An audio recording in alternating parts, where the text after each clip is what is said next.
After a very strong start in its first 2 episodes and continuation into episode 3, My Adventures with Superman has now absolutely become the TV show I'm most anticipated to see every week, as episode 4 offers yet another delightfully cute episode of this reimagining of the Superman mythos, which, while episodes 1 to 3 introduce very unique takes on classic Superman characters and villains, this episode takes it way further, introducing a very unique take on a classic Superman villain, who's combined with a very unique take on a classic Justice League villain to create a completely new character in general. This video will be my review of My Adventures with Superman Season 1 Episode 4, titled Let's Go to Ivo Tower You Say.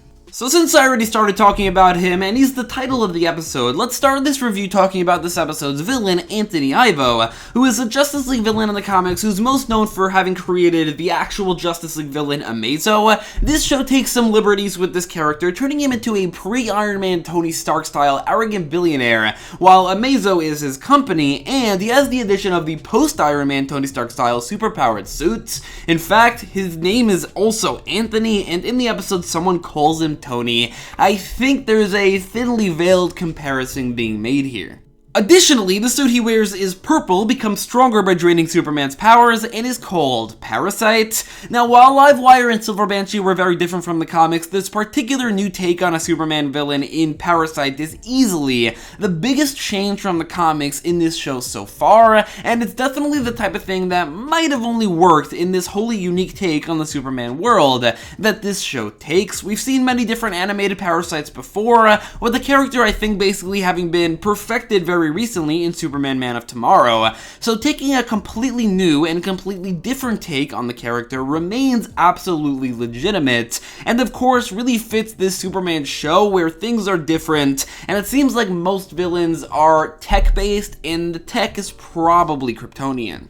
As for Ivo, I'm not sure why they chose him specifically, considering he is, like I said, a Justice League villain, not a Superman villain, but I don't mind the changes they made to the character, especially since he ends up in a completely different place, even physically, by the end of the episode, so he kind of acts like a prototype to the actual Anthony Ivo, as well as this world's version of Parasite. With all those changes in mind, I thought Ivo was a perfectly decent villain, who's definitely more of a unique personality than anything, as he is definitely just a full-on scumbag evil villain. There's not really like 3 dimensions to this character. He is just a very unique take on 2 particular villains. If nothing else, I really like his design, the tech-based take on Parasite. I really liked his fight scene with Superman, which was well animated and hard-hitting, while using Parasite's abilities well, especially with how it's integrated into the tech-based suit. And I liked how this episode ended in an open enough way that's possible that someone else, like a Rudy Jones or Maxwell Jensen, will become a more classic Parasite, while Ivo was completely deformed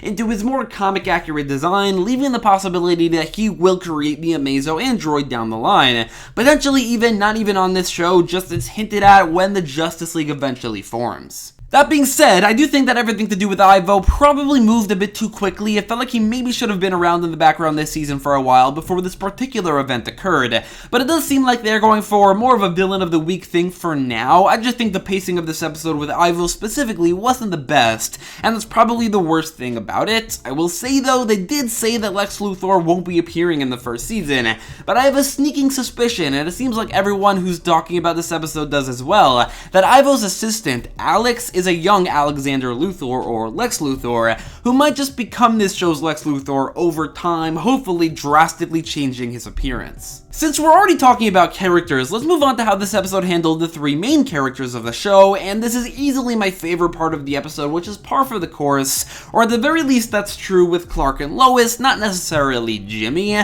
Jimmy seems to pretty consistently have a smaller role than Clark and Lois, which makes sense, and this remains true in this episode, where Jimmy has a few comedic lines, and they are definitely funny. I would definitely say Jimmy has been a very effective comedic relief so far. I guess just story-wise, Jimmy has been pretty thin, with this episode touching upon him feeling like a third wheel, which will surely be expanded upon down the line, but it's really only mildly touched on in this episode, and is heavily overshadowed by the pair who are causing him to feel like a third wheel. And I guess that kind of makes me feel like I'm rooting for Jimmy to become that third wheel, because Clark and Lois's flirtatious interactions in these first few episodes have have genuinely been my greatest source of entertainment so far, and nowhere is that more true than in this episode, where literally just them interacting completely carries an otherwise decent, but not exceptional episode to the point of being on par with the first 3 episodes. It starts right at the beginning of the episode where Clark and Lois both see each other dressed up and are both considering calling it a date, which is already super cute. It continues with smaller moments and the interactions between the two throughout, before the true highlight of the episode, which is the interaction in the stairwell. That whole scene, definitely the best part of this episode. There's a lot to digest about the scene and why it works so well. First of all, I think the way the show showcases Clark and Lois's attraction causes their chemistry to be absolutely palpable, even when they're just looking at each other and not speaking. The way this scene kind of changes brightness and contrast to physically show how they are feeling in the moment works so well to accomplish that, and was such a genuinely great creative choice, of which this show has a lot. Furthermore, I think while the previous episode was the best so far in the animation department, I think this episode might be the best in the writing department, or at least in the dialogue. With that being on full display in this scene, Lois talking about her dad and about her insecurities was just so well written. I'm mysterious when I say that between her super cute design, which everyone seems to love, her affinity for Clark over Superman causing her to feel less shallow and be less shallow, and the way her doubts and insecurities are explored, I think this version of Lois is already one of the best Lois Lanes to appear on screen, probably already in the top 5 just from 4 episodes. And it doesn't end there in that scene either, as things move very quickly in the season into Clark and Lois both basically agreeing that this was a date, and Lois kissing Clark on the cheek twice, which again, just such a cute and sweet moment. I never thought I'd get to the point where the part of an animated superhero show I'm most invested in is the beginning of the romance between the two leads, but here we are. It's just so well handled, and I'd be lying if I said it wasn't the most entertaining thing about this show. Individually, Clark and Lois do a whole lot as well. Lois struggles to get people's attention for an interview, which is delved into the part of the episode where she talks about her insecurities, but while she's doing that, Clark gets into interaction with Ivo, which is definitely a great moment, showing Clark's inherent goodness, and general lack of concern or fear because he's Superman, and I love those moments where Clark, as a reporter, shows just a bit of Superman, the fact that he can get away with some things because he doesn't have a reason to be afraid, and all of that is just quintessentially Clark Kent. And Superman's inherent goodness was a major focus of the Superman side of the episode as well, with Ivo not understanding why Superman is doing the things he's doing, that there must be an ulterior motive, and I like this quite a bit. However, I will say the episodes seem to be falling into a bit of a formula, with the trio investigating something that then turns into a situation that Superman needs to show up in, with Clark only really appearing as Superman in the end of the episode. I'm just hoping that the show quickly breaks out of the formula and we maybe see Superman at the beginning of the episode or in the middle, not just at the end.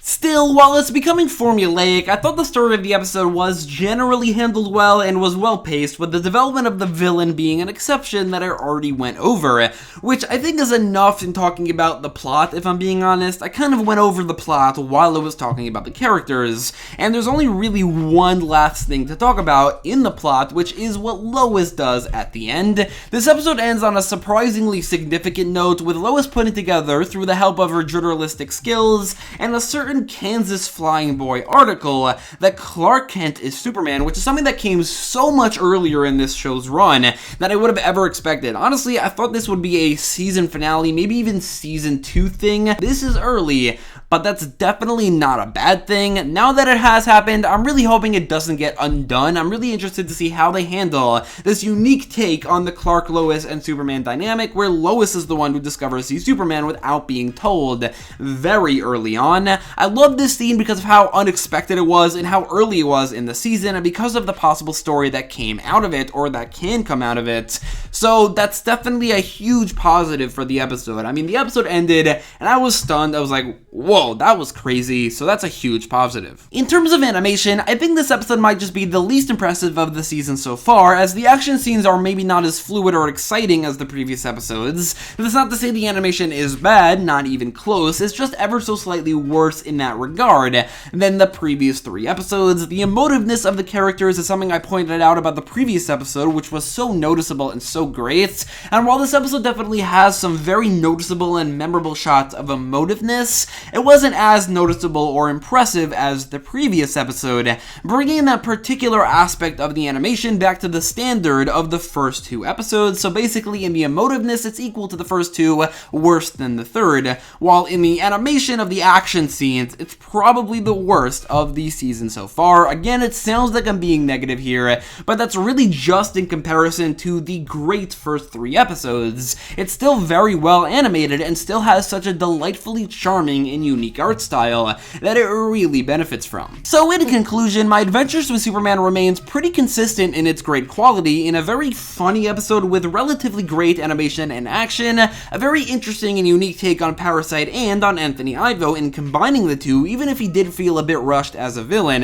However, the episode is really carried by the fantastic flirtatious interactions between Clark and Lois, which is so entertaining, the focus on their individual characters, and Lois figuring out Clark and Superman are the same person. Continuing the show's hot streak, I'm giving this show its 4th 8 out of 10 in a row, which seems to be the show's average, an 8 out of 10, which is great. However, I have no doubt in my mind there will be a 9 out of 10, maybe even a 10 out of 10 somewhere down the line.